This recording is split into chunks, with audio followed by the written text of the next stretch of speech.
Bismillahirrahmanirrahim. Assalamualaikum warahmatullahi wabarakatuh. Alhamdulillahirabbil alamin. Wassalatu wassalamu ala sayyidina Muhammad wa ala alihi washabihi ajmain. Rabbi zidni ilma Allahumma anfa'ni bima 'allamtani wa 'allimni ma yanfa'uni warzuqni ilman yanfa'uni. Dipancarkan dari Jalan Masjid Silaturahim nomor 36 Kalimanggis Cibubur Bekasi, Radio Silaturahim dan Rasil Visual untuk Islam yang satu. Senang sekali di sore hari ini Ikhwan Akhwat, saya Angga Aminuddin ditemani oleh Yusuf Subangkit, kedua juga Ondi, dapat kembali menyapa Anda Ikhwan Akhwat di acara Tausiah Sore edisi hari Kamis. Seperti biasa, Tausiah Sore hari Kamis ini kita akan mendengarkan nasihat dan juga tausiah dari guru kita yang alhamdulillah telah hadir di studio, Ustadz Zain Al-Hadi. Assalamualaikum warahmatullahi wabarakatuh Pak Ustadz. Waalaikumsalam warahmatullahi wabarakatuh. Alhamdulillah Pak Ustadz, kabar sehat ya? Sehat alhamdulillah. Kita bisa kembali mengudara nih Pak Ustadz. Insyaallah. Bisa silaturahim lagi Pak Ustadz ke radio. Setelah libur beberapa pekan kita Pak Ustadz ya. Insya Allah di kesempatan kali ini Ikhwan Akhwat, Ustadz akan menyampaikan tausiahnya mengenai penebar bunga dan penabur duri. Nah, ini penebar bunga versus penabur duri nih. Kita nanti masuk yang mana nih? Apa kita menyampaikan kedamaian atau malah justru perpecahan gitu Pak Ustadz? Nah, itu pertarungan antara penebar bunga dan penabur duri. Iya. Fastabiqul khairat. Harus berlomba, yang menabur bunga harus lebih maju. Betul ya. Bisa menang. Nah itu. Mari Ikhwan Akhwat kita simak. Kami persilahkan Pak Ustadz. Bismillahirrahmanirrahim. Alhamdulillahirabbil alamin. Puji dan syukur, sembah sujud, tunduk dan pasrah kehadirat Allah Subhanahu wa taala. Salawat dan salam keharibaan junjungan Nabi tercinta Muhammad serta keluarganya yang disucikan dan para sahabatnya yang jujur, baik lagi setia. Assalamualaikum warahmatullahi taala wabarakatuh. Pendengar, tiba saatnya kita mulai berusaha sebanyak mungkin menebar bunga. Karena memang hidup ini ditempatkan di dunia ini kita untuk disaring oleh Allah Subhanahu wa taala, bahkan dibebaskan kita untuk memilih mau menebar bunga apa mau menabur duri. Tapi Allah menentukan apa yang kita tebarkan, apa yang kita tabur, itulah yang akan kita sendiri yang akan menuainya, baik di dunia maupun di akhirat. Yang menabur duri pasti dia akan menerima api atau menuai api. Siapa yang menabur bunga, maka tentu dia akan mendapat bahagia di dunia maupun di akhirat. Karena kita sadari semua hukum alam adalah ciptaan Sang Pencipta alam. Jadi alam itu tidak bikin hukum, alam justru yang dihukum oleh pencipta alam itu sendiri. Alam tidak menghukum, dia yang dihukum. Alam tidak dapat menentukan, justru dia ditentukan. Bila kita lempar barang ke atas, benda apapun, gelas atau apapun, pasti jatuh ke bawah. Tidak ke samping kanan atau kiri atau ke atas. Tidak bisa, dia tidak punya hak pilih. Dia sudah dihukum tunduk pada gravitasi. Pencipta gravitasi itu Allah sendiri yang bikin alam ini. Dialah pencipta satu-satunya. Allah yang Esa, yang punya kekuasaan tidak terbatas. Allah Esa dalam segala halnya, dalam zatnya, ciptaannya, kekuasaannya dan sebagainya. Dialah satu-satunya pencipta, hanya dia yang pencipta. Makhluknya diciptakan, dan segala apa yang ada dia yang menciptakan. Makhluknya hanya diberi akal untuk mengolah ciptaannya. Sekali lagi, yang menghukum itu hanya Allah. Selainnya dihukum. Kita dihukum. Sudah sebagian besar hidup kita itu sudah diprogram oleh Allah itu sendiri. Dan kita tidak bisa tolak. Kematian, wafat, senang dan duka, tawa dan tangis, itu sudah program Allah Subhanahu wa taala. Kemudian dia ciptakan surga dan neraka itu sudah pasti, karena dialah penciptanya dunia ini, maka dia bisa menciptakan keduanya itu. Dan kita diberi kebebasan untuk memilih, silakan. Jalurnya dikasih tahu, ini jalan Shiratal Mustaqim menuju kepada kebahagiaan, ini jalan dolin, sesat, kesengsaraan, ini jalan maghdubi alaihim, jalan terkutuk, derita sepanjangnya. Itu 3 jalan. Sebagai orang Islam kita 17 kali paling sedikit berdoa kepada Allah, minta dibimbing di jalan Shiratal Mustaqim dan dijauhi dari jalan sesat dan jalan terkutuk. Apa beda sesat dan terkutuk? Sesat itu memang dia tidak tahu mana yang benar, kurang tahu dan tidak tahu. Sedangkan jalan terkutuk, dia tahu ini kebenaran tapi dia menolak kebenaran, itu terkutuk. Maghdubi alaihim. Kemudian Allah akan menilai dan menghukum mana perbuatan yang seperti bunga, seperti menabur bunga, artinya perbuatan yang soleh, amal perbuatan yang baik, yang menghasilkan kebaikan, yang bermanfaat bagi orang banyak, bermanfaat bagi dirinya. Dan ini terbagi 2 lagi, ada yang bermanfaat sementara, sekedar bermanfaat di waktu itu, ada yang bermanfaat sepanjang masa.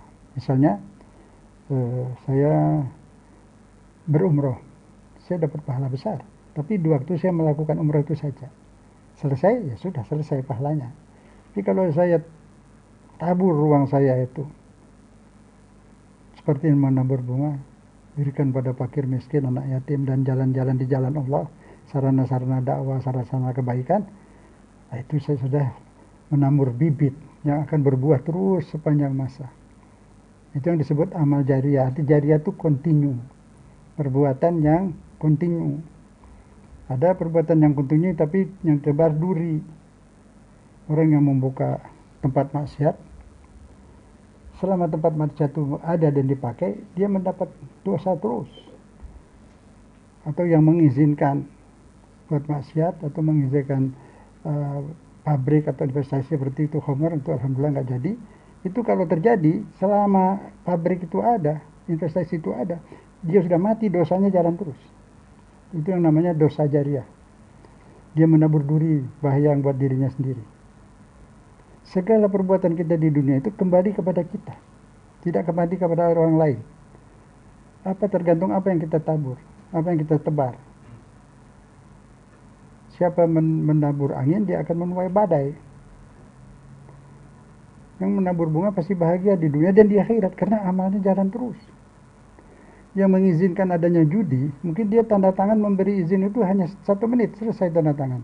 Apakah dosanya 1 menit itu? Tidak. Tidak 1 menit itu dosanya. Selagi tempat judi itu ada, dia terus seperti memberi izin judi terus. Itu dosa jariah, dosa kontinu. Ruginya luar biasa itu. Setiap ada orang judi sampai rusak rumah tangganya, sampai bangkrut dan sebagainya, itu terjadi segala macam, dia menanggung akibatnya karena dia yang membuat itu. Tinggal kita pilih, mau menabur bunga apa mau menabur duri. Kita yang akan menuai. Kembali kepada kita semua. Kalau ada amal jariah, ada dosa jariah. Dosa kepada Allah, diampuni Allah, selesai. Tapi dosa membuat manusia menjadi sengsara, membuat manusia jadi sesat, membuat manusia menjadi bertikai, membuat manusia jadi teler, membuat manusia jadi bodoh dan sebagainya, itu dosa kontinu, luar biasa itu. Sedikit kerjaannya tapi dosanya kontinu terus menerus. Ini kita harus hati-hati. Kenapa saya menyampaikan yang membuat hukum Allah ada dalam Quran, akan saya paparkan nih, ada 9 ayat Quran mengenai ini. Saya hanya menyampaikan. Kita bersyukur alhamdulillah tuh penanaman modal asing dalam Khamar itu tidak jadi, mudah-mudahan tidak ada, akan terus. Sedikit untungnya pajak atau apa menanam tenaga kerja, tapi bahayanya lebih banyak dari itu. Generasi muda akan rusak, akan teler. Ketika orang banyak mabuk, produksi yang baik itu akan berkurang. Korupsi akan tambah banyak. Umumnya orang itu takut, apalagi ada KPK takut. Tapi ketika dia mabuk, dia lakukan itu. Apa saja. Alhamdulillah. Sudah itu maksud yang supaya bahasan kita sekarang itu seperti itu. Sekarang kita buktikan dari ayat-ayat Quran. Satu, akibat kesalahan atau dosa. Surat An-Nisa ayat 111, 111. A'udzubillahi minasyaitonirrajim. Wa man yaksib itsman fa innama yaksibuhu ala nafsih. Nah, dia. Wa man yaksib itsman, barang siapa melakukan suatu perbuatan dosa, sesungguhnya dia melakukan kejahatan untuk dirinya sendiri. Akan balik ke dirinya sendiri. Akan balik ke dirinya sendiri di dunia maupun di akhirat. Contoh yang apa itu sekarang? Mabuk-mabuk, karena sedang mabuk dia banyak melakukan hal-hal yang tidak berguna, itu yang berbahaya. Dia sedang kurang sadar. Itu orang kalau mau bunuh orang tuh anak-anak berantem, itu tuh mabuk-mabuk dulu, bunuh orang. Di dunia sudah masuk penjara, belum lagi di akhirat. Yang korupsi begitu juga, di dunia sudah masuk penjara, lebih di akhirat. Dan dia bukan apa itu mengorbankan dirinya sendiri, pengorbanan dia mungkin tidak banyak keluarganya malu, anak-anaknya malu, tapi dia tidak terpikir kenapa. Banyak lagi, semua perbuatan yang melanggar hukum syariat Allah atau melanggar hukum dunia akan merugikan diri sendiri, akan kembali pada diri sendiri. Kesalahan atau dosa yang dilakukan seorang akan kembali dampaknya tuh pada pelakunya sendiri, di dunia maupun di akhirat. Setiap orang yang melakukan kejahatan pasti akan menderita kejiwaan dan lain-lain. Itulah hukum. Itu hukum Allah, bukan hukum manusia. Siapa menebar angin, dia akan menuai badai. Sebaliknya orang yang menyebarkan kebaikan, dia akan menuai kebaikan itu di dunia maupun di akhirat.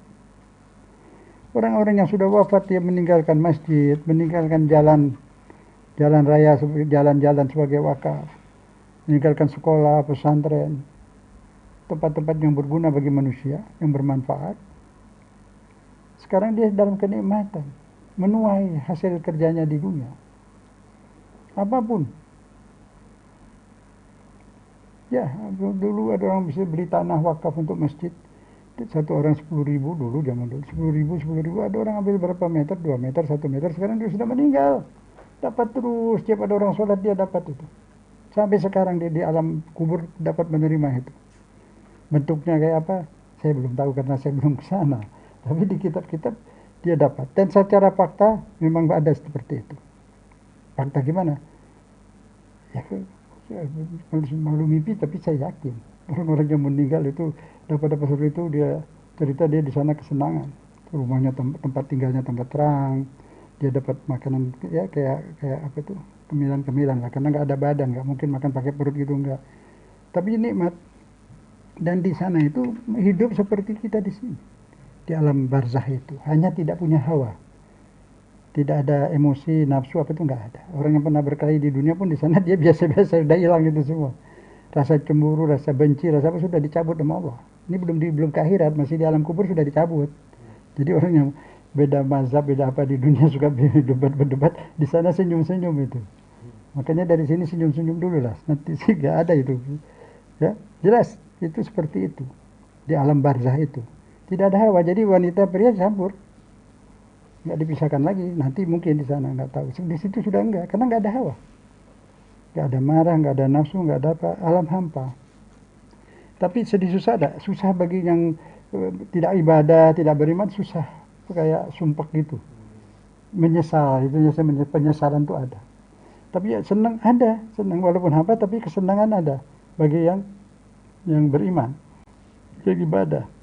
Sana sudah nggak ada hukum ya, jadi nggak ada belajar, nggak ada apa itu, nggak ada ibadah, nggak ada masak apa, nggak ada, semua serba ada. Tapi bagaimana ada orang yang sholat? Ada.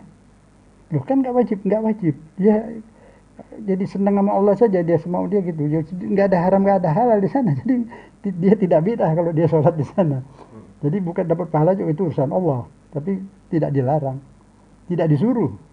Sudah nggak ada amal, udah putus. Dia juga tahu udah putus, sudah nggak ada amal lagi, ujian udah selesai. Tapi dia senang aja. Ada yang sujud aja. Ada padahal sudah nggak ada ibadah, hobinya dia aja. Ya nggak ada masalah itu. Sana bebas. Tapi walaupun bebas nggak ada yang nakal karena sudah nggak ada hawa. Itu alam hampa. Dicabut semua. Wa naza'na ma fi qulubihim min ghillin. Kami cabut semua dari dirinya itu ghil.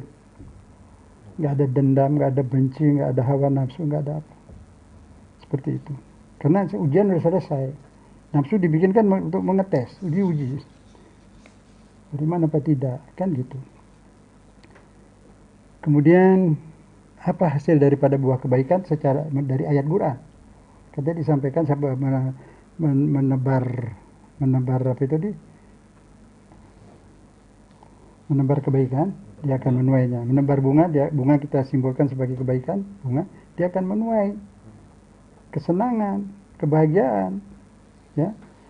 Firman Allah Subhanahu wa taala dalam surat Al-Isra ayat 7. In ahsantum li anfusikum wa in asatum falaha. Jika Anda berbuat ahsan, berbuat baik, yang terbaik, perbuatan baik, Anda yang akan mendapat kebaikan itu. Anda sendiri. Anda sedekah kepada orang, Anda menolong diri Anda sendiri. Itu orang memang tertolong sementara dia bisa makan atau bisa beli baju, Anda kasihkan. Tapi Anda menabung kebaikan itu untuk diri Anda kelak. Di sini di dunia bisa dibalas Allah atau di alam barzah atau di akhirat. Itu udah hukum Allah. Yang bikin dunia, yang bikin hidup, dia lebih tahu. Jadi nggak usah pakai pendapat manusia bilang begini, nggak ada urusan. Manusia nggak bikin dunia, kok nggak bikin orang, mana dia tahu apa yang terbaik buat hidup ini. Dipertahankan seperti kitab suci. Subahlah, sistem penjara itu sudah tidak bermanfaat, menyusahkan orang. Yang disiksa itu batinnya, kasihan, dipisahkan dari istri dan anaknya. Cari jalan lain. Mereka dikasih pekerjaan, dibikin kam gitu, kasih kerjaan di situ. Untuk keluarganya, kalau dia kepala keluarga ditahan, siapa mau kasih makan anak istrinya? Saya hanya mengingatkan, hukuman buat manusia, hukum apapun bisa dirubah. Al-Quran yang tidak boleh dirubah. Ini hukum Allah yang bikin kita. Semoga jelas. Mereka nggak usah dipenjara.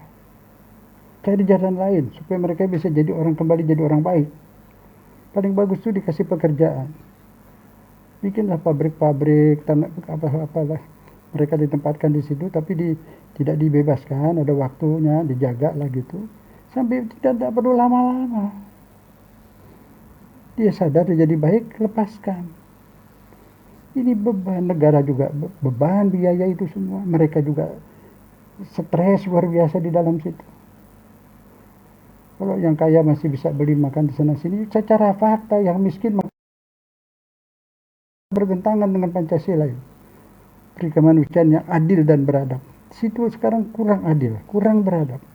Fakta itu. Jadi kita ribut masalah-masalah lain. Ini yang penting tentang bangsa kita, saudara kita itu. Dia sedang berbuat salah, ya disadarkan. Bukan dipersulit, dipersusah, disiksa batinnya. Sepertinya kalau kita nggak rubah kita dosa. Astagfirullahaladzim. Itu buatan manusia, Pak. Belanda pun sudah banyak rubah itu. Di Belandanya sendiri sudah berubah itu. Coba DPR itu yang bagian hukum itu. Bikin yang sesuai dengan kondisi Indonesia. Takut sama nama Islam, jangan kasih nama Islam. Hanya sistem penjara saja dirubah. Dibikin lebih manusiawi. Dan sanksi hukumnya juga manusiawi, buat orang itu sadar. Maaf, kewajiban saya hanya menyampaikan. Ini keputusan pemilik dunia. Dunia ini siapa pemiliknya? Allah. Siapa pemerintahnya? Allah. Siapa yang berkuasa? Allah. Kalau mau terbalikin dunia ini, mudah-mudahan tidak. Masih ada orang yang ruku, masih ada aki-aki yang sujud, nenek-nenek yang sujud di malam hari membaca Quran, menangis-nangis meratap, berdoa kepada Allah. Masih ada bayi di perut ibunya yang masih nyusu di luar. Karena mereka yang tidak berdosa masih selamat dunia ini.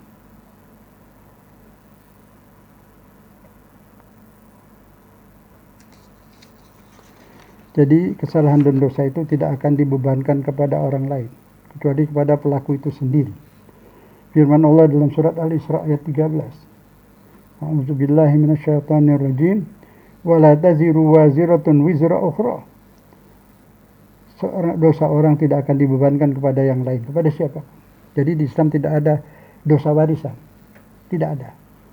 Dosa orang tua tidak ditanggung oleh anak. Dosa anak tidak ditanggung oleh siapapun. Tidak ada yang nanggung dosa. Kalau ada dari Nabi Muhammad itu syafaat. Bantuan hukum. Di akhirat. Bantuan hukum. Itu pun untuk orang tertentu. Tapi pahala warisan ada. Anak yang soleh bisa membantu keadaan orang tuanya di sana. Anak yang beribadah dan ibadahnya atau sedekahnya dihadiahkan oleh orang tuanya, Allah berikan kepada orang tuanya hadiah dari pahala amal soleh tadi. Anaknya orang tua yang soleh, anaknya akan dibantu oleh Allah. Di surat Al-Kahf. Tinggal kita diberi hidup, apalagi yang sudah beragama Islam, beriman pada Allah, sudah mendapat hidayah seperti itu, jangan dilepas hidayah itu. Konsisten amalkan ajaran-ajaran Islam yang sebenarnya. Jangan sedikit menyimpang. Hidup ini modal. Umur kita modal. Menit-menitnya kita hidup itu modal. Modal untuk menabur bunga yang akan kita tuai di hari tua dan di akhirat nanti. Tanam bibit-bibit bunga, jangan bibit-bibit duri. Kita juga akan kesakitan. Tanam bibit bunga. Senang di hari tua. Senang saat dicabut nyawa. Senang di alam barzakh, di alam kubur. Senang di akhirat, di alam abadi, insyaallah. Ini semua hukum yang bikin dunia, yang bikin kita. Tidak perlu dibantah. Apalah kita mau melawan hukum Allah, nggak mungkin. Oh, soal ini itu menang. Tidak ada yang menang. Sesuai minggu lalu saya sampaikan. Tidak ada yang menang. Semua akan mati. Semua mati. Perang-perang apapun mati, ujungnya mati semua. Tinju, menang sementara, mati juga, tua juga. Muhammad Ali mau meninggal pun dia sadar. Dia menangis. Dia sadar. Saya dulu pernah mengatakan saya the big man. Enggak lagi. Dia bilang the big to Allah. Dia sadar itu. Dia mohon ampun kepada Allah. Alhamdulillah bernasib baik. Dia beriman. Jadi tahu diri. Tahu diri di akhirnya. Karena dia dengan iman dia kenal dirinya siapa. Dan siapa pencipta dirinya. Dan siapa yang paling kuat. Nah, dia menyadari Allah yang kuat. Dia yang waktu itu kuat, orang ditinju rubuh semua. Nah, jalan aja susah akhirnya. Tyson begitu juga. Dia juga menyadari. Dia nangis ketika dia beribadah haji. Sadar dia. Kita juga hendaknya juga sadar. Yang sudah sadar lebih sadar lagi. Yang sudah sadar bantu menyadari yang belum sadar. Kita tidak mau kufur. Harus bersyukur. Yang sudah beriman. Apalagi sudah beribadah. Sudah soleh. Hatinya tertarik kepada kebenaran. Jiwanya cinta kepada kebenaran. Dia mau mendengar kebenaran. Itu semua hidayah dari Allah. Nikmati itu hidayah. Anda yang mendengar sekarang ini, ada saya tahu yang sibuk ditinggalkan kesibukannya, dia dengarkan semua siaran di rahasia. Bersyukur. Hati Anda berarti sudah baik, sudah salim. Hati yang salim itu senang mendengar kebenaran. Hati yang repot saya sebutnya ada, yang benci mendengar kebenaran.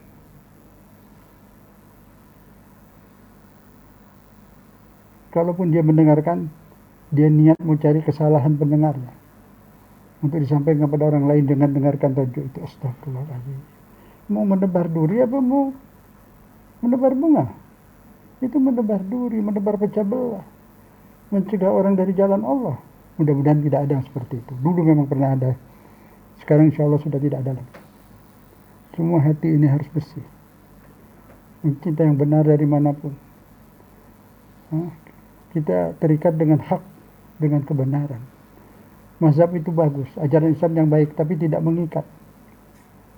Kita terikat dengan Al-Quran dan hadis sahih, sunnah yang sahih. Tidak terikat dengan partai, tidak terikat dengan suku, golongan, mazhab tidak ada. Di mana ada kebenaran, kita ikut di situ. Di mana ada kebaikan kita ikut di situ. Siapapun sedang berbuat soleh, sedang membantu-bantu, kita ikut. Itu Islam yang benar. Terikat dengan kebenaran, keadilan. Itu sudah naluri, fitrah kita itu diciptakan Allah, sudah dikasih modal untuk jadi orang baik. Sejak lahir itu sudah ditanamkan di saraf-saraf, sel-sel saraf kita itu, cinta keadilan, cinta kebenaran, cinta kebersihan, cinta keindahan, sudah ada itu. Tapi karena dilawan, akhirnya itu menjadi karat, menjadi ammarah ila su. Kalau masih suci, itu yang disebut nafsun mutmainnah. Fitrah suci. Sarafnya masih apa itu? Bersih, salim. Sel-sel otak itu. Kalau di situ sudah ditanam kebencian, saya beri contoh PKI. Sebelum G30S, wanita Indonesia itu terkenal sopan santun. Pemudanya begitu, bagus semua. Tapi setelah menjadi pemuda rakyat, kenapa jadi jahat? Waktu itu ya. Perempuannya menjadi gerwani. Kenapa? Didoktrin tiap hari di lubang buaya itu. Saya tahu, saya tinggal dekat situ. Didoktrin, diajarin kebencian. Kamu ini buruh. Kerikat kamu diberas. Oleh itu, majikan. Modal besar itu adalah tenagamu. Tapi berapa kamu dibayar? Terus sampai benci. Benci kepada TNI. Benci kepada ustadz-ustadz, kiai-kiai disebut setan desa, dan sebagainya. Jadi orang ini yang tadinya baik berubah. Kemana? Karena itu masuk ke otak. Sel-sel otak nyimpan itu. Sehingga mereka disuruh apa aja mau. Terakhir juga ada doktrin seperti itu dilakukan dari orang luar Islam sebenarnya. Diajarin kepada orang-orang yang nggak ngerti agama atas nama Islam. Sehingga disuruh bunuh diri pun mau, asal bunuh orang lain. Itu nggak sesuai dengan ajaran Islam, 100% tidak sesuai itu. Bukan Islam itu. Itu bikinan orang, bukan Islam. Ngaku kok yang bikin itu. Menteri Luar Negeri Amerika mengaku dia yang bikin itu. Nah jadi artinya apa? Kita berhati-hati. Ajaran Islam itu ajaran yang kita dengar sering, damai, indah, menabur bunga, menebar sayang. Itu yang benar. Jangan sampai kita didoktrin oleh ajaran yang mengajarkan kebencian. Kamu nggak ada jihad, Ustaz. Ada jihad itu kalau kita diserang. Kalian dikeluarkan dari negeri kalian, lawan. Kayak orang Palestina itu. Kasihan. Diusir dari negerinya sudah diambil, sudah diakui, ambillah itu. Orang Palestina tinggal di halaman saya. Di halaman pun diusir lagi. Dan dunia mengatakan ketika Palestina melawan teroris. Israel yang merampas, membela diri. Nah ini bahasa dunia sekarang. Sebahasa dunia sekarang begitu. Kalau orang Islam berbuat apa dinilai negatif. Yahudi membunuh orang pun dibilang membela diri. Jadi, kita bagaimana sikap kita umat Islam? Tegar. Inilah ujian.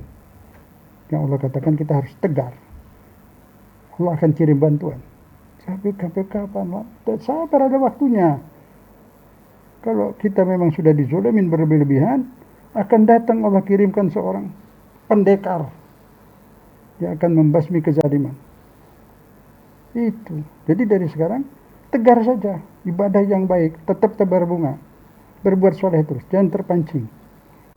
Berbuat soleh, berbuat kebaikan, terutama sesama Muslim, sesama bangsa kita. Jangan ada kebencian.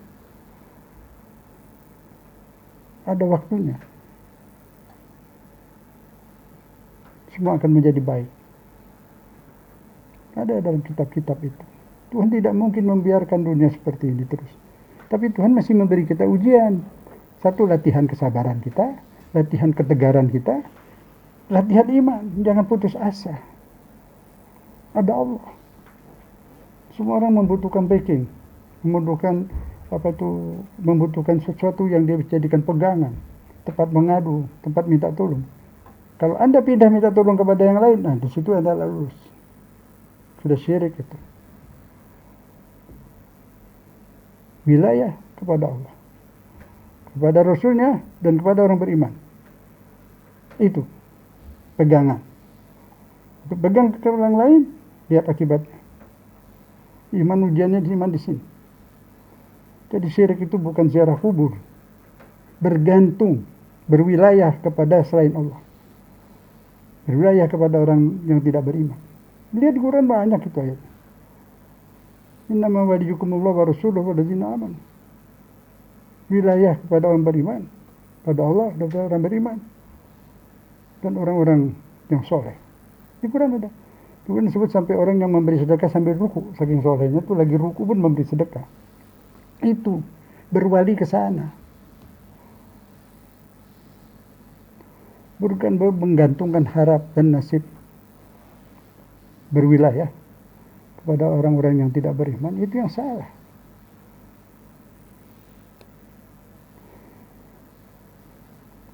Bismillahirrahmanirrahim. Kufur itu namanya bersyukur tadi. Bersyukur itu seperti itu. Menempatkan diri pada tempatnya. Menempatkan rezeki pada tempatnya. Menempatkan segala-gala pada tempatnya. Itu namanya bersyukur. Kalau orang dikasih rezeki, anak Anda kasih roti, sudah itu dibuang. Itu tidak bersyukur. Dia nikmati dan dia akui. Dari mana kau dapatnya? Dari Allah. Nah, itu bersyukur. Dari mana ini? Ini hasil keringat saya. Hasil jerih payah saya, hasil kepintaran saya. Itu tidak mengakui pemberian Allah. Itu tidak bersyukur. Nah, tidak bersyukur itu apa? Kufur. Kufur itu apa? Menutupi kebenaran, menutupi nikmat yang dari Allah dibilang dari dia. Arti kufur kafir. Kafir tuh, ada kafir mobil ya. Kafir apa? Penutup. Dia menutupi nikmat dari Allah. Fa amma bi ni'mati rabbika hadits. Ini nikmat-nikmat dari Allah akui. Tidak mengakui itu sudah tidak mengakui, aja sudah lebih dari tidak bersyukur. Astagfirullah.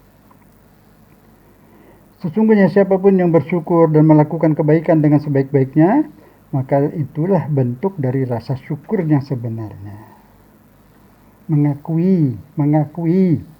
Siapa yang kasih makan kita dari perut ibu sampai sekarang? Allah. Kita jawab bersama. Iya ya Rabb, saya dengar ya Allah, saya akui Engkau yang memberikan semua itu. Siapa yang memberi udara buat napas? Kalau bukan Allah siapa? Coba mikir semua. Ini napas ini, menghirup udara ini dari mana? Siapa yang bikin? Ada yang pernah di dunia ini ngaku bikin udara? Bikin oksigen? Hah? Nggak ada. Yakin sekarang siapa? Allah. Yakin? Siapa? Allah. Itu namanya bersyukur, beriman. Sudah berapa ton daging kita makan? Susu sudah berapa itu kita minum? Beras sudah berapa ton masuk perut kita? Pepaya, buah-buahan, kenikmatan lain. Siapa yang bikin itu semua? Ada selain Allah yang bikin itu? Tidak ada. Syukur dan akui, ya Allah, ku dengar. Engkau lah yang memberi semua kenikmatan dan rezeki di dunia ini. Tidak ada sedikit pun nikmat yang kau berikan aku tutupin, ya Allah. Itu syukur. Itu iman. Kasihan orang yang buta. Tidak mengenal Tuhannya. Dia telan terus rezeki Allah sebanyak-banyaknya. Dia makan semua. Ketawa-tawa kesenangan. Tapi tidak berterima kasih kepada yang bikin itu semua. Berterima kasihnya kepada yang lain. Astagfirullahaladzim. Ya Allah, tunjukkan kami. Tunjukkan kepada kami, ya Allah, kebenaran. Bimbing kami, bimbing semua ini yang mendengar, anak-anak putra-putri kami semua untuk mengenal-Mu, ya Allah.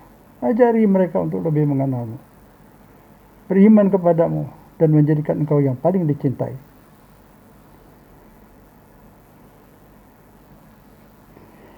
Firman suci Al-Ankabut ayat 6. A'udzubillahi minasyaitonirrajim. Bismillahirrahmanirrahim. Wa man jahada fa innama yujahidu li nafsihi. Innallaha laghaniyun 'anil 'alamin. Barang siapa yang berjihad, maka sesungguhnya dia berjihad untuk dirinya. Karena Allah Maha Kaya terhadap apapun. Allah tidak butuh terhadap manusia, pohon, semua tidak butuh. Semua ciptaannya. Kenapa dia butuh? Oh, dia mau apa saja bisa kun fayakun. Dia mau anak, nggak perlu ada perkawinan apapun. Diciptakan saja manusia. 1 detik 1 miliar bisa dia bikin manusia. Buat apa dia punya anak? Perlu, tidak butuh apa-apa dia. Nah, barang siapa berjihad ini banyak artinya. Berusaha sekeras tenaga, membina ekonomi, jihad. Berusaha sekuat tenaga, mau sholat malam, mau ibadah. Berusaha sekuat-kuatnya mau jadi dermawan. Berusaha membela negara, membela agamanya bila diserang oleh pihak lain. Sesungguhnya apa yang dia lakukan, dia korbankan itu kembali buat dirinya sendiri. Kembali buat dirinya sendiri. Karena Allah tidak butuh. Apa yang kita buat kebaikan itu buat kita. Nah, jadi siapa yang menuai, siapa yang menebar bunga, dia akan menuai kebahagiaan, kesenangan buat dirinya sendiri. Apa yang dia tebar, dia yang petik. Dunia ini tempat menanam. Tempat menuainya di akhirat menuainya. Enggak tanam di sini, tidak menuai di akhirat. Tapi Allah Maha Baik, kadang-kadang apa yang kita sebar di dunia pun kita dapat nikmati. Kita nanam pohon buah-buah itu ibadah itu. Kalau umur kita panjang, kita bisa menikmati buah itu. Kalau tidak, di akhirat kita dapat ganti. Setiap buah yang kita tanam dimakan orang lain, kita sudah meninggalkan amal jariah, amal soleh. Yang paling bagus itu meninggalkan amal jariah. Bila seseorang menyetujui atau menyetujui dalam hati, itu di usul fikih namanya ijma' sukuti. Ijma' sukuti itu bila ada keputusan yang haram, kita menyetujui atau kita tidak membantah tapi diam, menyetujui secara diam. Itu dosanya sama. Misal judi ya. Begitu tempat judi itu berjalan terus tuh yang menyetujui diam-diam terus dapat dosa kontinu. Serem itu. Ketua hati-hati bikin keputusan itu. Berat. Atau kemarin tuh kalau jadi khamr itu berat itu. Yang menyetujui diam-diam semua dapat dosa. Kan di hadisnya ada.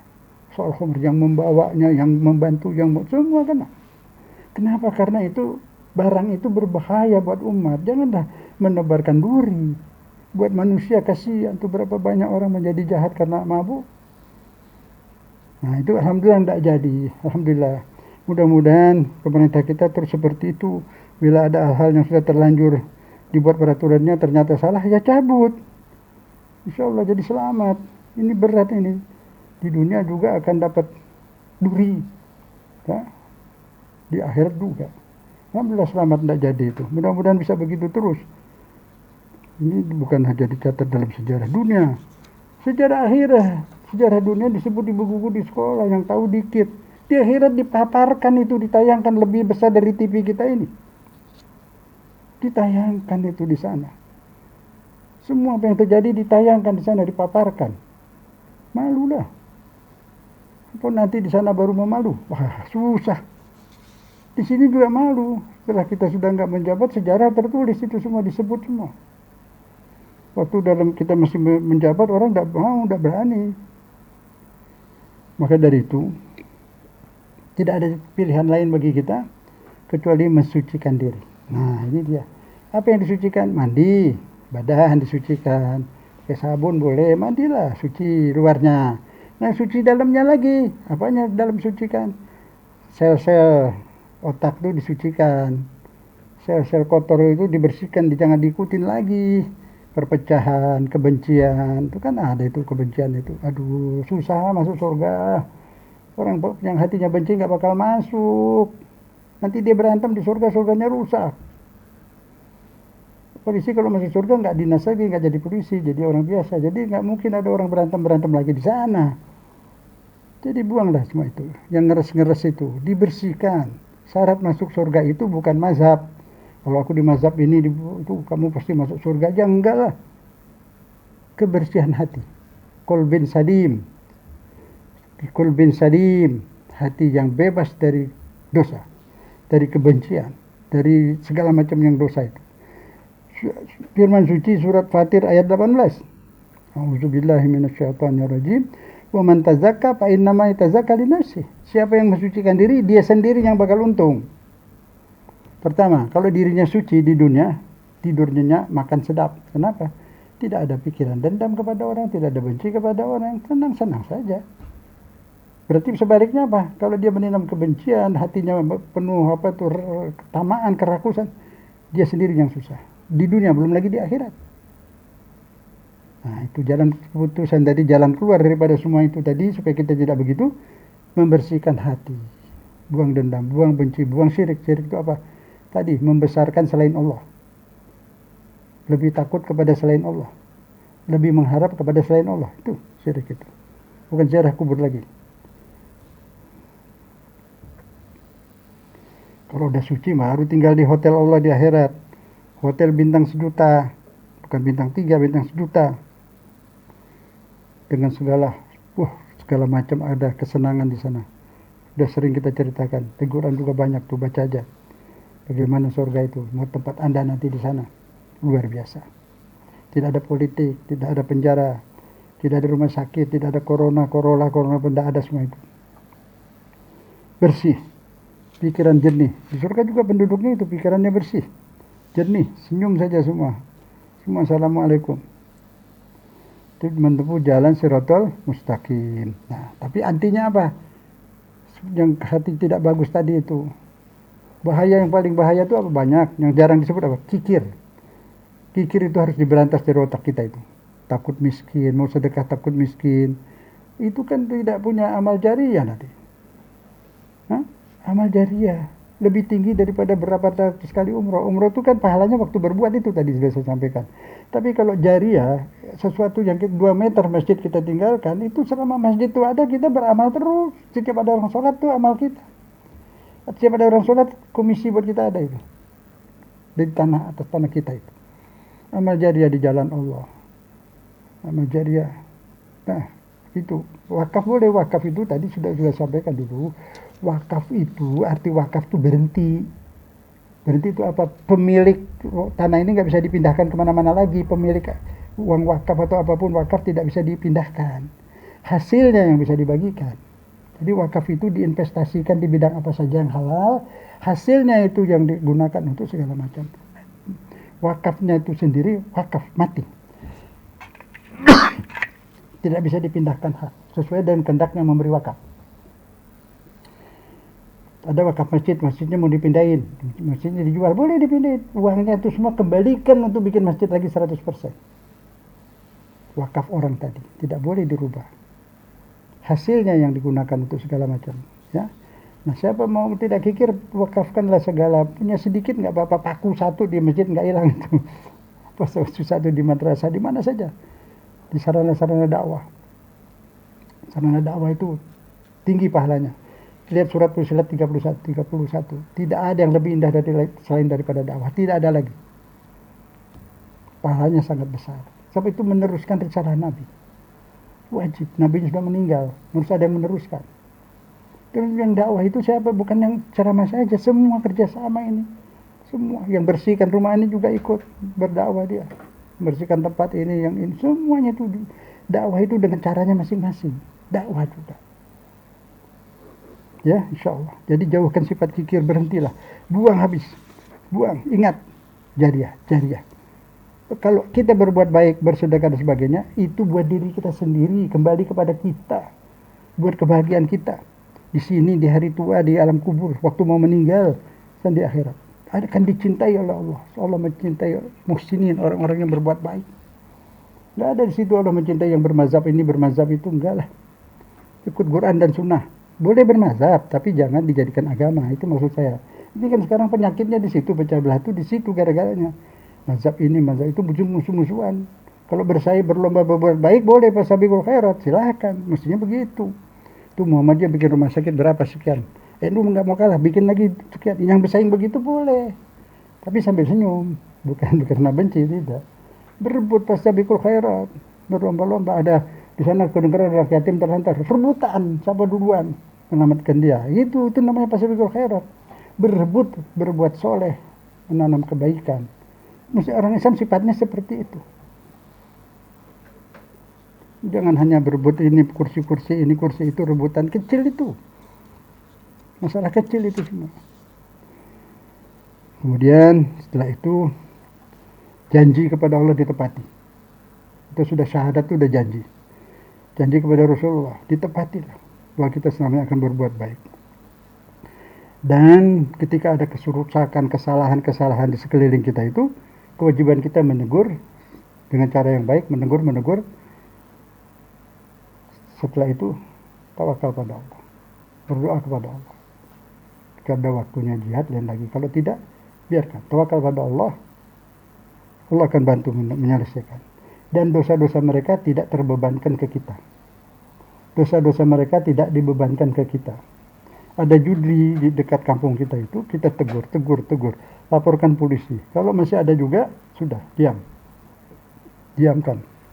Kita tidak berdosa karena itu, karena kita sudah tegur.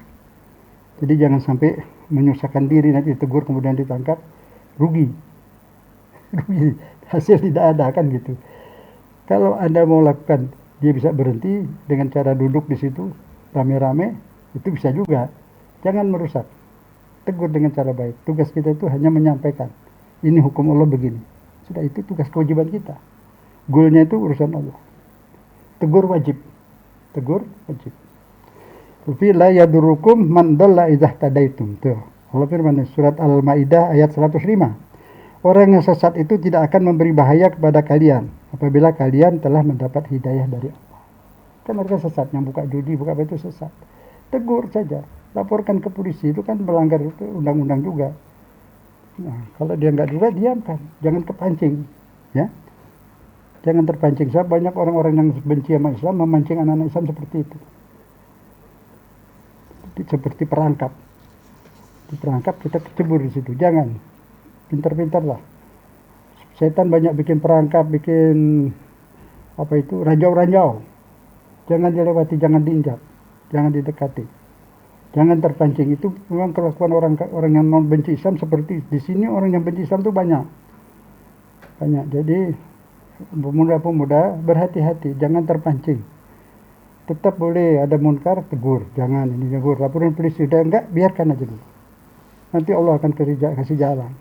Jangan terpancing. Anda nanti ditangkap, dituduh yang tidak-tidak. Jadi pintar-pintar. Hati-hati terhadap perangkap dan jebakan-jebakan. Dengan untuk selamat, berdoa kepada Allah, dekatkan Allah. Juga banyak membaca Al-Quran. Baca Al-Quran dengan memahami artinya bagus. Tidak pun membacanya saja sudah ada hubungan hati, hubungan jiwa kepada Allah. Ada nur di situ. Ada energi banyak. Baca walaupun berapa ayat tiap hari. Kasih tanda sampai sini, besok lagi. Saya ikutin baca di HP, saya juga pernah baca di HP. Akhirnya saya dalam mimpi ditegur, jangan. Saya tanya kenapa itu kan. Di situ ada juga yang kotor-kotor kan. Di HP itu ada yang kotor-kotor. Jadi susah dirasionalkannya, susah. Kita nggak lihat yang kotor tadi itu. Jadi mereka tahu. Enak baca di situ, ada akhirannya, di akhir sini tinggal pencet-pencet. Bawa kemana-mana enak kan. Ternyata ya begitu. Mudah-mudahan ini kewajiban saya menyampaikan. Mudah-mudahan Allah beri hidayah kepada kita semua yang mendengar. Dan Allah membimbing anak-anak kita di jalan yang benar, jalan yang lurus. Allah selamatkan mereka. Insya Allah kita juga akan selamat. Insya Allah Allah membuat kemenangan buat kebenaran. Amin ya rabbal alamin. Wassallallahu ala Muhammad walhamdulillahirabbil alamin. Penabur bunga dan penebar duri. Topik kita di sore hari ini Tausiah Sari bersama Ustadz Zain Al-Hadi. Kita akan kembali di sesi kedua Yohan Awad dengan menjawab pertanyaan-pertanyaan yang sudah masuk dari Anda. Silahkan sampaikan ke nomor WhatsApp Rasil di 0811-1999720. Bagi Anda yang ingin berdialog langsung dengan Ustaz, silahkan telepon kami di nomor 021-845-1512. Kami akan...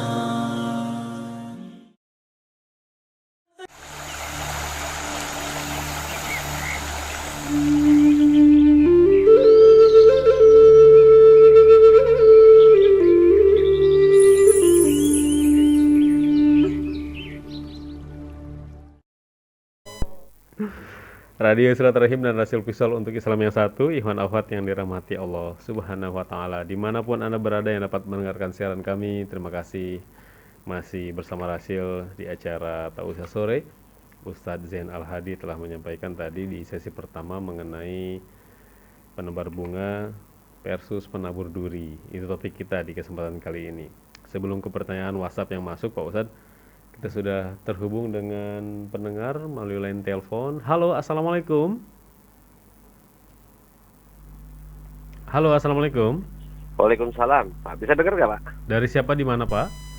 Dari Mamad, Pak. Kebetulan lagi di jalan saya. Silahkan, Pak Maman.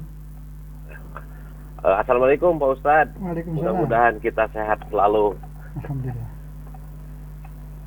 Halo. Silahkan, Ustadz. Pak Maman ya. Alhamdulillah. Pak, saya mau nanya mengenai wakaf sedekah atau jariah itu perlu ijab kabul nggak?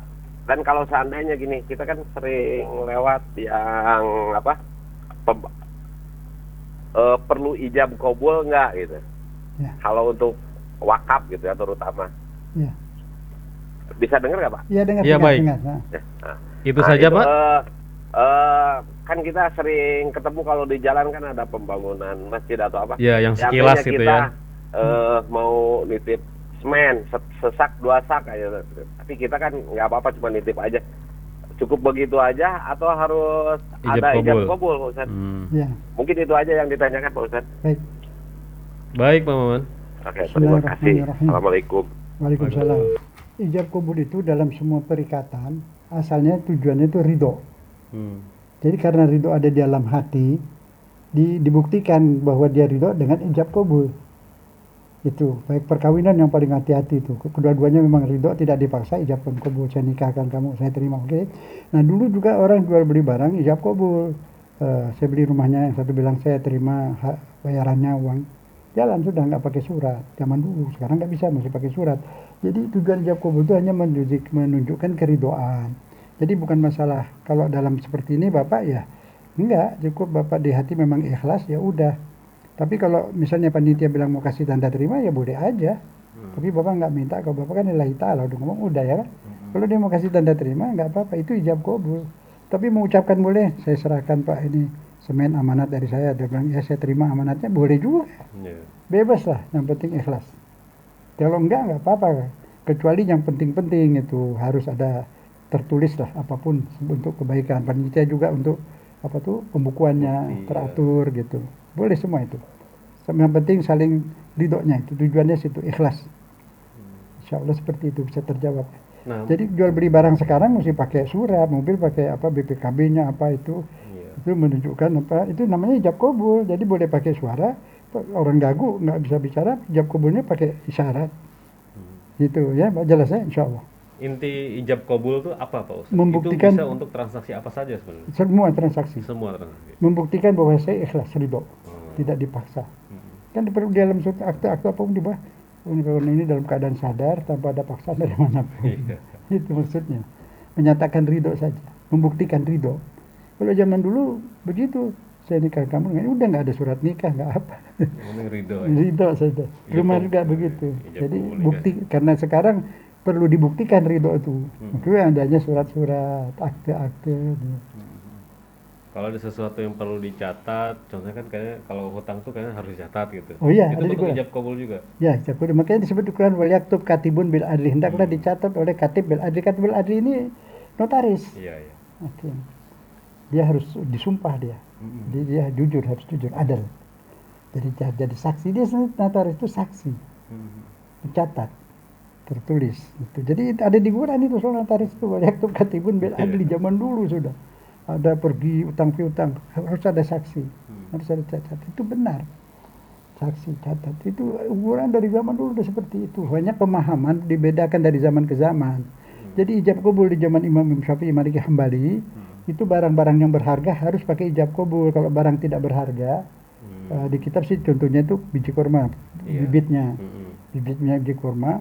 Saya pernah menyampaikan ajar usul fiqh itu namanya di satu tempat. Saya kasih contoh koran. Koran kan udah resmi harganya, yang harganya udah resmi nggak pakai ngomong bis boleh kata Imam Syafi'i.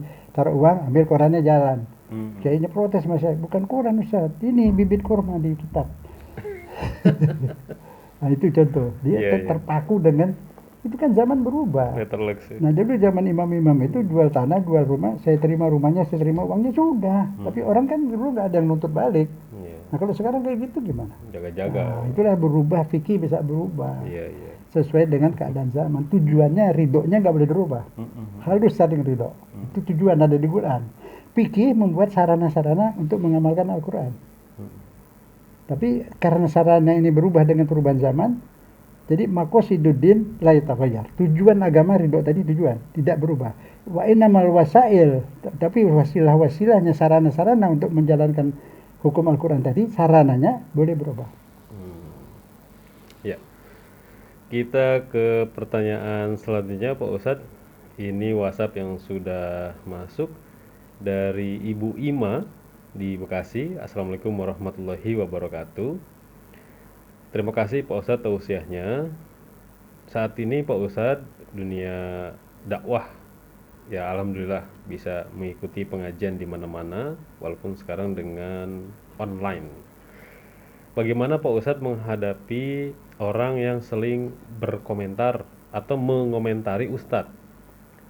Setiap Ustadz dikomentari, tapi ilmunya tidak pernah diamalkan.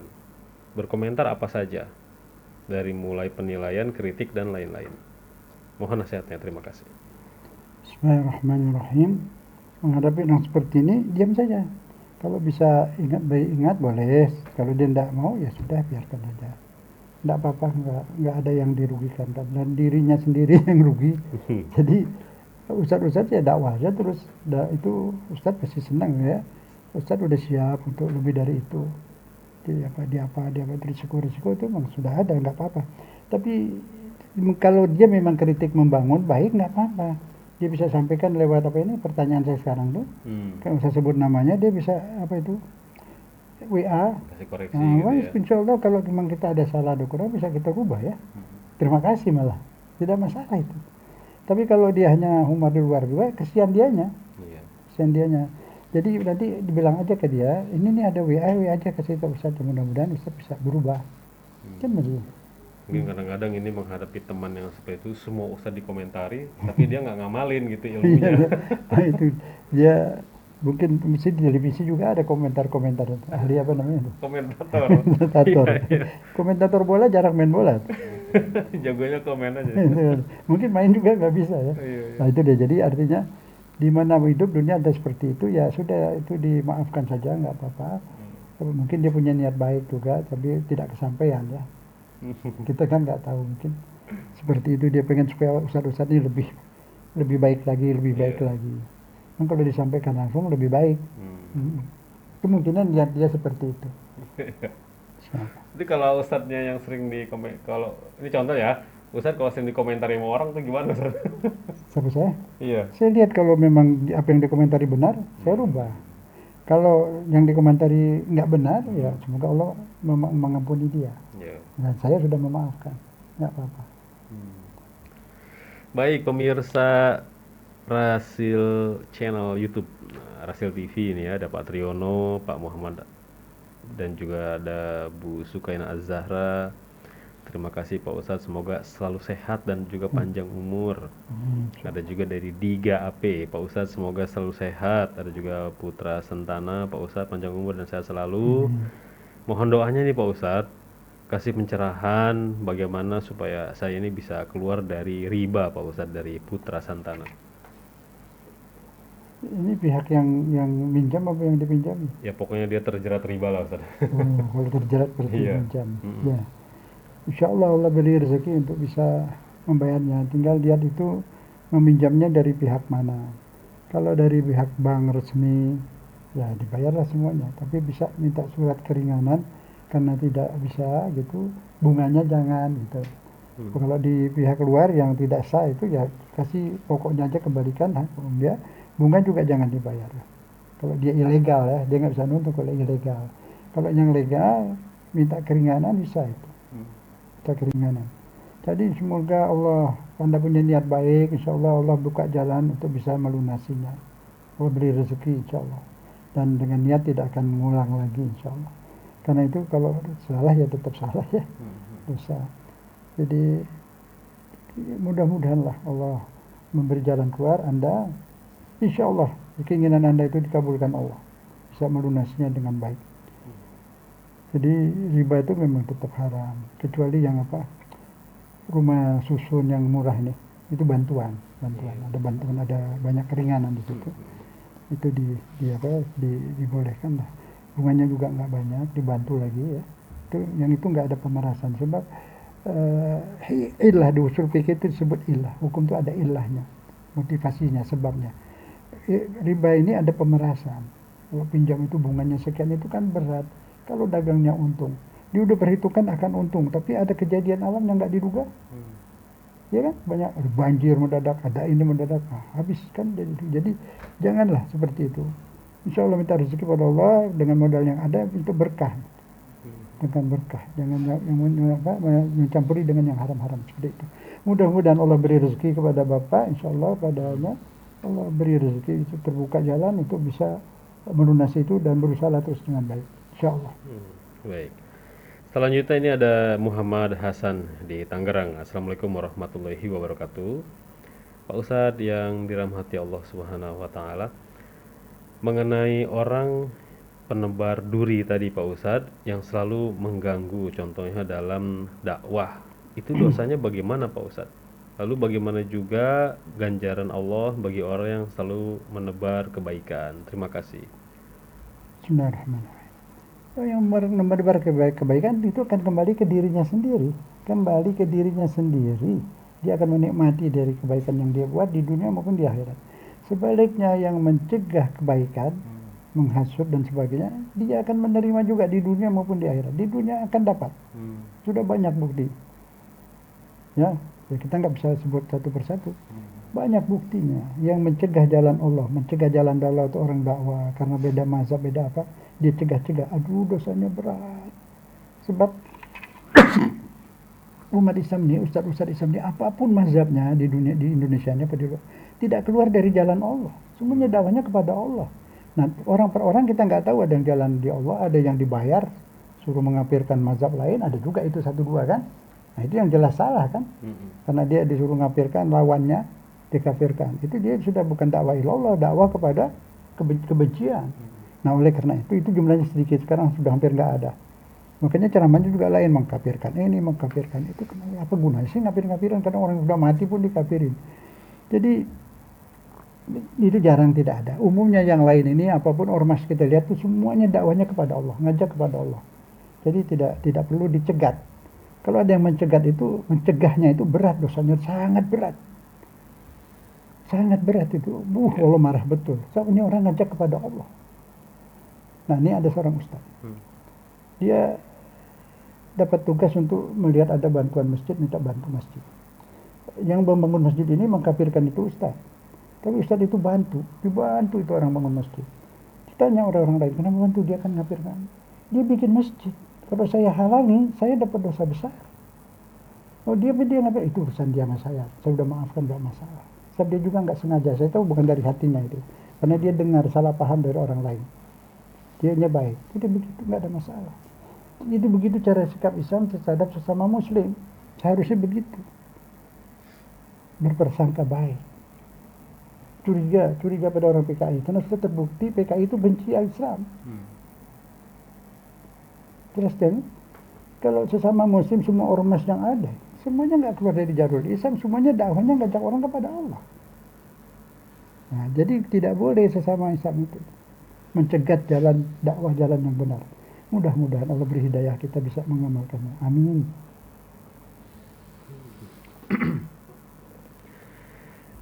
Selanjutnya Pak Ustadz, kita akan ke Pak Kastam ini di Pondok Aren. Assalamualaikum warahmatullahi wabarakatuh. Ustadz yang dimuliakan Allah, apabila kita memberi uang lebih, misalnya itu Pak Ustadz ke tukang dengan tujuan sodakoh, apakah itu nantinya bisa dianggap sebagai sodakoh atau tetap sebagai pembayaran jasa parkir saja? Jadi ngasih uangnya tuh lebih dari tarif gitu Pak Ustadz. Ya. Bismillahirrahmanirrahim. Ya, lebihnya itu amal, itu sedekah, diterima Allah. Karena tarifnya udah sekian dia. Ya sudah, itu gaji dia. Memberi gaji juga itu ibadah juga, ya. Dengan senyum, dengan cara baik. Jangan telat memberi gaji itu. Ada hadis, berilah upah buruhmu sebelum keringatnya kering. Nah masalah benda, utang piutang benda boleh, nggak apa-apa, beli barang apa barang. Tapi utang piutang tenaga nggak boleh, jangan sampai. Karena dia sangat membutuhkan. Jadi kalau uangnya nggak cukup, barang yang diutangin, upah buruh harus dibayar tepat waktunya. Itu ajaran Islam. Allah sangat tidak suka orang yang menunda-nunda bayaran. Itu ada hadisnya itu. Upah buruh kalau sebelum tanggalnya dikasih juga boleh, nggak apa-apa. Memperlakukan mereka dengan baik. Dia ditunggu keluarganya di rumah, rezeki yang diberikan yang hak dia itu. Terus apa tadi? Ya, itu jadi masuknya sedekah Pak Ustadz ya. Sedekah ya. Lalu ada Ibu Femi nih Pak Ustadz. Assalamualaikum warahmatullahi wabarakatuh. Semoga Ustadz selalu dalam keadaan sehat. Ada pepatah, siapa menabur, siapa menuai. Tapi kenapa Pak Ustadz banyak yang tidak menyadari hingga masih suka saja orang-orang itu zalim kepada sesamanya. Bagaimana menyikapi orang yang zalim Pak Ustadz? Terima kasih. Ya, sikap kita terhadap orang zalim itu kita membuat dia sadar. Bagaimana caranya membuat dia sadar? Dengan cara-cara yang tidak menyinggung perasaan tentunya. Cari cara lah, ada waktunya dia bisa sadar. Jadi itu paling bagus itu dengan menabur bunga lagi buat dia. Orang yang zalim itu kita baikin, itu caranya. Dia agama seperti itu. Baik dengan kata-kata yang lembut, yang baik, atau lainnya. Insya Allah dia bisa berhenti dengan kezalimannya. Jadi api tidak bisa ditiup, tidak bisa kita zalimi lagi dia. Jadi sama, seharusnya dia ikut kita, bukan kita ikut dia. Nah, jadi dia zalim, kita jangan zalim. Kita jangan zalimi dia, baikin saja. Biasanya itu api disiram air padam ya. Ya kita baikin, insya Allah kezalimannya bisa berhenti. Seperti itu, ajaran Islamnya begitu. Banyak tuh dia, banyak sekali. Al-hasanat yuzhibnas sayyiat. Kebaikan bisa menghilangkan keburukan. Kalau keburukan plus keburukan, ya keburukan. Kalau min plus min, min kali min plus. Jadi kalau kita dikatakan jelek oleh orang yang jelek, berarti kita baik. Kalau kita dikatakan baik oleh orang yang jelek, berarti kita sama dengan dia. Ya kan? Maka itu penjahat itu selalu memilih anak buah yang jahat seperti dia. Penjahat juga kalau milih pimpinan, ya dipilih pimpinan yang jahat, sama seperti yang dia. Paling jahat. Paling jahat. Jadikan atasan. Ada sekali seorang itu lagi buang orang kena jin, surupan jin. Ini orang mungkin mau kepada jin itu mau dibayin kali ya. Kamu kan terkenal jin yang baik kok, jangan begini dong. Marah udah tuh jin marah. Aku terkenal ini paling sadis tahu. Jin dibilang baik tuh nggak mau. Penjahat-penjahat juga begitu, dia senang kalau orang pada takut sama dia, terkenal jahat dan bangga dia. Nah itulah, kita bangga bisa berbuat baik seperti itu, insya Allah. Baik Pak Ustadz, selanjutnya ini ada Pak Yusuf di Jakarta Timur. Assalamualaikum warahmatullahi wabarakatuh. Pak Ustadz, mengenai syukur dan kufur tadi, bagaimana kita supaya bisa bersyukur dalam keadaan sulit, baik sulit dana maupun sulit sehat, maksudnya lagi sakit tapi bersyukur. Nah, terima kasih nasihatnya Pak Ustadz. Bismillahirrahmanirrahim. Ya, karena kita harus yakin kalau kita beriman, udah sholat, pasti apapun yang diputuskan Allah itu untuk kebaikan kita. Jadi cara bersyukurnya, ini Allah beri aku sakit, tentunya ada hal lain yang berbahaya bisa tersingkirkan dengan sakitku ini. Itu satu. Kedua, mungkin Allah beri aku sakit ini, Allah beri sadar kepadaku bahwa di dunia ini nggak lama. Di dunia ini nggak enak, sakit. Jadi kita nggak cinta dunia. Nasihat dari Allah. Nasihat itu. Juga dengan sakit ini sadaran tumbuh. Dengan sakit ini orang-orang nengokin, saling memaafkan. Nah itu banyak orang sebelum meninggal sakit bagus. Cinta dunianya hilang, dendamnya hilang, yang congkak-congkaknya hilang, yang sombong-sombongnya hilang. Yang hubudinnya cinta dunianya hilang. Itu nikmat, jadi bersyukur juga. Pengen sembuh ya boleh saja, tapi ini udah dapat hadiah besar dari Allah, membuang segala penyakit hati dengan sakit. Makanya kita disunahkan tuh kalau nengokin orang sakit, bukan kita doain dia saja, kita minta dia berdoa. Ketika mau pulang baca doa dulu, baca berdoa, kita berdoa. Dia pimpin bahasa Indonesia aja. Kenapa? Karena dia sedang bersih. Imannya naik. Karena lagi sakit dia pun ya Allah, nggak ada sombong, nggak ada congkak, nggak ada apa, udah baring. Nah disunahkan kita minta doa dari dia. Itu satu. Kedua, efek jiwanya kita minta doa dari dia, dia tambah bunga. Putus asanya hilang, dia merasa dihargai, dia dianggap orang soleha, besok dia jadi soleh beneran. Nah, itu Islam itu luar biasa ajarannya kalau kita betul-betul amalkan dengan cara baik, indah sekali, insya Allah. Ya, itu pertanyaan terakhir Pak Ustadz yang bisa kita jawab. Dan saya juga ingin menyapa Bu Nugroho di Kemayoran. Ada Abu Abdillah, Bu Hestri di Cibinong, Ibu Mala di Cipete, Mama Dini, Hamba Allah di Cipiulir, Bu Mameh di Bekasi, Pak Eri di BSD, Pak Jam'an yang selalu menyimak, Pak Bahroni Anwar, Bapak Dance Saipudin menyimak selalu, Bu Isnawati, ada juga Pak Yayan Sujana, Pak Arwin menyimak selalu, Bu Dharma, Pak Witono, Cak Wit, dan juga Bapak Sodikin, Pak Tamrin, Bu Purnama di Cikarang, Bu Suryanti, Bu Eli, Mas Pur, Pak Firman di Pondok Aren, mohon maaf ini WhatsApp-nya belum sempat terjawab. Ada juga Bu Mashkur, Bu Emilda, dan juga Ibu Ros, Pak Iwan, dan pendengar-pendengar lainnya, Bu Woro di Tambun ini ya, yang ini semuanya memberikan WhatsApp nih Pak Ustadz ya, menyimak selalu katanya. Alhamdulillah. Dan juga yang menawat semuanya yang tidak sempat disebutkan namanya. Sebagai penutup Pak Ustadz singkat. Bismillahirrahmanirrahim. Kita tutup dengan doa saja ya. Kita mohon kepada Allah, insyaallah ini sudah asar, doa kabul sebelum maghrib ya. Kita paling enak minta jiwa tenang ya. Yang kita butuhkan tuh ketenangan ya, itu saja. Kita angkat tangan pada Allah. Bismillahirrahmanirrahim. Allahumma sholli ala Muhammad ali Muhammad. Alhamdulillahirabbil alamin. Allahumma inna nas'aluka nafsan mutmainnah. Ya Allah, limpahkanlah kepada kami jiwa yang mutmainnah, jiwa yang tenang, jiwa yang selalu bersyukur, jiwa yang selalu ingat padamu ya Allah. Tu'minu biliqa'ik, jiwa yang selalu ingat dan beriman kepadamu dan yakin akan berjumpa dengan kembali kepadamu.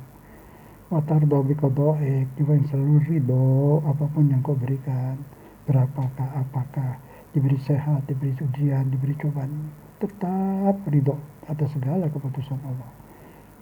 Wa taghna'u bi'ata'ik, dan jiwa yang selalu menerima apapun, berzeki berapapun apapun yang kau berikan. Wassallallahu ala sayyidina Muhammad wa ali Muhammad walhamdulillahi rabbil alamin. Amin ya rabbal alamin. Alhamdulillah, demikianlah Iwan Ahwat yang dirahmati Allah SWT, tausiah sore bersama Ustadz Zain Al-Hadi sore hari ini.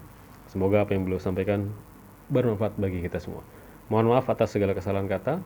Kami undur diri. Billahi taufiq wal hidayah. Subhanakallahumma wa bihamdika asyhadu an la ilaha illa anta astaghfiruka wa atubu ilaik. Assalamualaikum warahmatullahi wabarakatuh.